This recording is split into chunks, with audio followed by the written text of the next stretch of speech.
Hey guys, I'm Dov, and today I'm back with more Total War Warhammer 2 online action. Today we're back with the Empire, and man, look at these nasty flagellants. Like, dude, that guy's mouth is sewn shut. Anyway, we're here with the Empire against the Greenskins, taking a look at another community-submitted replay.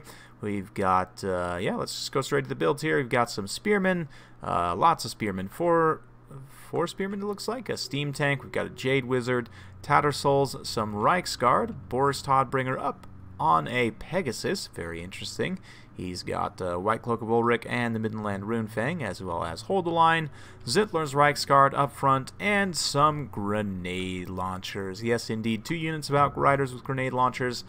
And they're firing downhill already into the front line of Orc Boys, backed up by a line of Squig Herd. Seen this strategy a few times before, not super effective, but we'll talk about it more in detail in just a minute.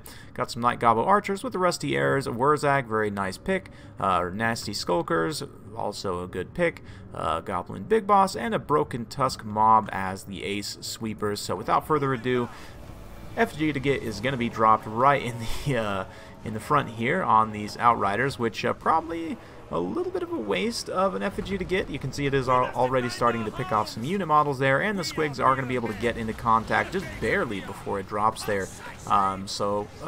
Interesting use of that there. I mean, what is that, like an 800-point unit potentially that you're burning that on? So not terrible, but you can see the grenade launchers already doing some solid damage to these Orc Boys as they kind of advance through the front line here. And Orc Boys are just not the best. They're not very cost effective in terms of their combat stats. They have good weapon strength and a decent charge.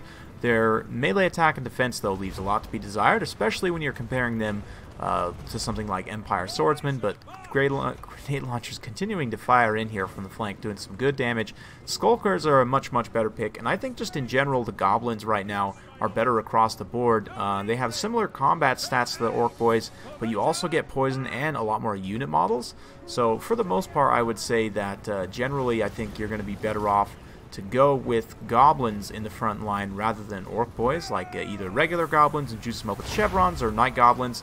But very nice charge in the front line from the Reiksguard. The Squigs going to get that wah effect and go ahead and countercharge there.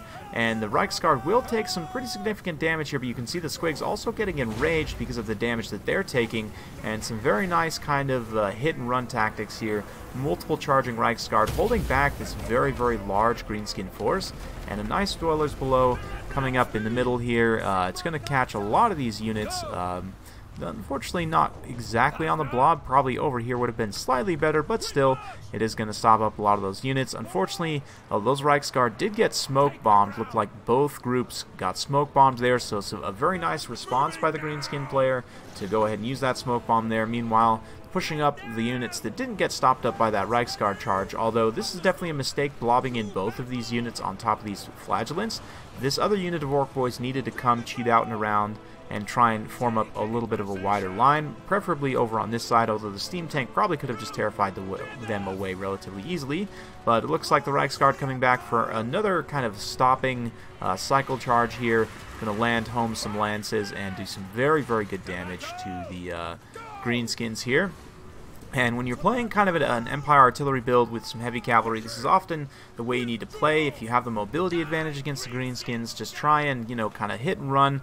But Boris is in a little bit of a difficult situation. He gets hit by an effigy to get the Broken Tusk Mob, also going to charge in. I'd also like to see Wurzag kind of circle up and around, and there's a lot of units in here that are going to be able to do some damage, but a nasty Dwellers Below here. This one much better aim, going to catch a huge Orc blob there, and the steam tank follows up and just rolls in here and terrifies away a huge amount of the Greenskin units. And despite the fact it's taking some arrow fire there, yeah, you can see just the massive terror. Foot of Gork was dropped there, just about missed it, but looks like it maybe did some damage to those Tattersouls, but you can see this mass terror out from the steam tanks becoming a huge issue. Outriders being used to stop up a lot of these archers in the back line here and prevent them from shooting at the steam tank. Boris is going down, but at the same time he's holding this pocket and allowing these grenade launchers to kind of fire in from the flank here. The Reiksguard also follow up to help support a little bit, but Wurzag just not quite able to finish Boris off. here in the kind of the mid game, which would have been able to probably tip the balance of power back. Looks like he's going to drop an Here We Go to try and juice up the units here to finish off these Reichsguard and maybe finish off Todbringer as well. It's hard to say, but at this point, with all the Greenskin units being routed off, this steam tank is more or less just free to fire, and it's going to be just cleaning up a lot of these tattered units in various pockets. You can see the Gobbo Big Boss trying to go after the steam tank, but unfortunately the Greenskin player just did not have the tools there at the appropriate time. Kind of blobbed up a little bit and got punished pretty badly for it, and this Empire build definitely has a lot of blob punishing tools. And with Boris being up on the Pegasus, I'd imagine the idea is you kind of throw him in to force some blobs and then you know, use those big blob busting spells. But another Earthblood there, keeping these Reichsguard and Boris around and fighting much longer than they otherwise would. Enough time for some Empire State Troops Spearmen to get in here and support as well, see off these Boar Riders, and looks like they're going to actually just go after these Outriders here, which is a very good target. Outriders currently doing a good job kind of screening out a lot of these routing units, but yeah, the Boar Riders, the Broken Tusk Mob that is, will be able to do quite well there, although they did leave Wurzag kind of out to dry there, which is a bit of a mistake. Wah being popped one more time to try and bring things back for the Greenskins. A lot of rallied units in this area, but with Wurzag going down, that's going to pretty much seal the fate here, especially with the terror of the steam tank still online. So maybe it would have been better to stick around with Wurzag and try and keep him safe and bring these other rally units to him, rather than, you know, moving those Boar Biggins away. But very fun battle at the end of the day. We'll go ahead and soak up some last cinematics of the steam tank as it weathers some fire here, moving in to take out these goblins.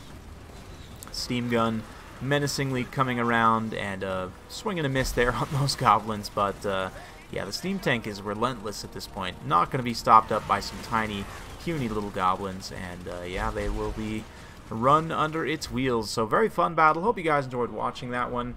Interesting builds on both sides. Like I said, I'm not the biggest fan of Orc Boys. Just don't think they're generally cost effective at all.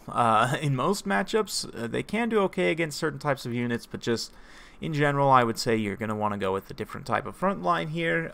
Savage Orc Biggins are quite good if you're worried about anti-large. Just in general, the all-goblin thing, like if you were to replace a lot of these guys with the goblins in the front line, I think you would be a lot better off, certainly. But I do kind of see what he was going for there with the high charge and the squigs and everything. Unfortunately, this army doesn't work quite as well as it used to in Game 1. But the steam tank racking up 105 kills, 2 XP chevrons, only 22 kills for that Jade Wizard, but did get some very nice dwellers below that just did a ton of HP damage. Some very good play with the Reichsguard as well. Some of them got smoke bombed and dragged down a little bit there, but stopping up that big charge and just dealing damage, almost using them as like an artillery piece, sort of like just hit and run, you know, at a distance, keep them spaced out from the rest of your army. Ended up working out pretty well. 62 kills on the Tattersouls as well. I didn't highlight these guys too much, but a very nice pick in this particular matchup. You can expect some low armor units here, and they can potentially do a lot of damage, cut through a lot of chaff, so I do kind of like that pick here, actually, as long as you can protect them from missiles. But the benefit of the Tattersouls is they do have additional unit models. Yeah, so let's go ahead and actually take a look here. So regular Flagellants have, I believe, 90 unit models, and the Tattersouls have 120, so of course that means they have more health, they have more stopping power, as they are a Regiment of Renown, and a very low armor Regiment of Renown at that. Critically, they do get some more melee defense, of course, and just in general, the extra survivability of the extra unit models is quite helpful in general, so I do like that pick somewhat in that matchup. Very nice use of the Jade Wizard there, and the Dwellers below as well, and the Steam Tank also. Steam Tank, I just love that the fact that since I've made that top 5 worst monsters video, that I've got a ton of good replays with Steam Tanks, even used it to good effect myself on a number of occasions, so that's always nice to see. But anyway, very, very fun battle. Big thanks to Andrew for submitting that one. Hope you all enjoyed watching it. If you do like this sort of content, be sure to like, subscribe, hit that bell notification button. This video is likely going up while I'm gone on my business trip, so I'll be returning shortly, and hopefully we'll be getting a look at some new content soon. I might be missing some news days, while these are going up, so if some massive news has dropped and I haven't made a video about it, be sure to check out the social media links in the description down below. Down there you'll find my Twitter account. For those of you who use Twitter, you can follow me there, and while I'm gone, if there's some huge news update, I'll at least give a short summary of my thoughts on Twitter, so that you guys can at least know how I think and feel about these various developments. But we'll see. Certainly a lot more to be shown. But anyway, hope you all enjoyed watching, and we'll see you next time.